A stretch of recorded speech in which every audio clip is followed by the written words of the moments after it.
What's up everyone, it's King Moosh here, and welcome back to the Class Overview series for Episode 7. If you aren't already familiar, the Class Overview series is a collection of informative videos where we're going to be discussing the different classes in Fire Emblem Three Houses.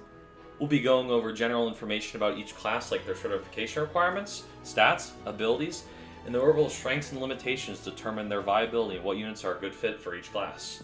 As per usual, these videos will be gameplay focused, so there shouldn't really be any major spoilers, but I advise you anyways to watch at your own discretion, and if you haven't played Three Houses yet, you absolutely should. As a final note, I'd like to say that we really appreciate all the engagement we've received on these videos. The goal with this series was to create discussion about all the classes, and we've been very pleasantly surprised with the comments we've received on our videos. Thank you all for watching, and I hope you all enjoy this short and simple video. For this episode, we're going to be talking about the Commoner and Noble classes. Not only are there 0 certification requirements for these classes, but every unit in the game will automatically be certified for either Commoner or Noble based on, well, whether they're a Commoner or Noble. They're the default starting classes for Byleth and any students in their chosen house, and will also be the default for every unit that can be recruited before level 5. It's important to note that, for all intents and purposes, these classes are identical aside from their names.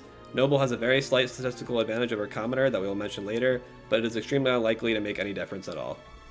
Commoner and Noble is a 4-move infantry class, which is the base move in Fire Emblem. As for class abilities, this starter class comes with no unique abilities, just like the beginner classes. This is obviously fine considering the fact that these are the first classes unlockable by any unit in the game, and as such will be very default. Notably, this class has access to Brawling as well as Magic, but at half spell casts. Upon mastering Commoner or Noble, you will unlock the equipable ability of HP plus 5. Generally speaking, this ability is very good by the time you unlock it, considering mastering this class is extremely easy. You'll most certainly not have 5 other abilities that are better than it by the time you unlock it, if you even have 5 at all. The HP increase helps in the early game when everyone's HP is significantly lower, and can still be used for a decent chunk of the game, especially on units such as Dedue, Bernadetta, and Cyril, who have access to the esteemed combat art of Vengeance. There's not much to say about Commoner and Noble statistically because, as you can see, the stats are completely barren. There's no base stats for the class at all, which makes sense for a default class. And since there's no stat boost either, your stats will just be whatever your unit stats are with no modifications at all. There's pretty much nothing to say about the growth rates either, since there's 0% in every stat, except for one minor difference between Commoner and Noble as mentioned earlier. Noble gets a plus 5% growth boost to Charm, which Commoner does not get. However, this makes just a small difference that it's completely negligible.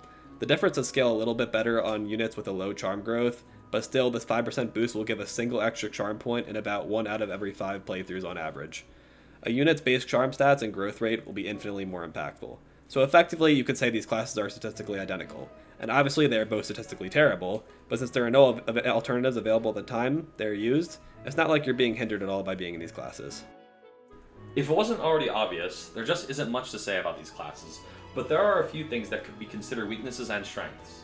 Technically speaking, it is the earliest and most free zero investment class in the game that is not unit exclusive in any regard. Additionally, the mastery of Commoner and Noble are actually pretty good as mentioned prior.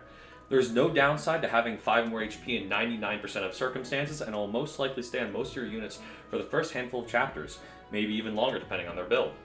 As for weaknesses, the statistics are obviously really bad considering it's a starter class with no boosts or growth rate modifiers.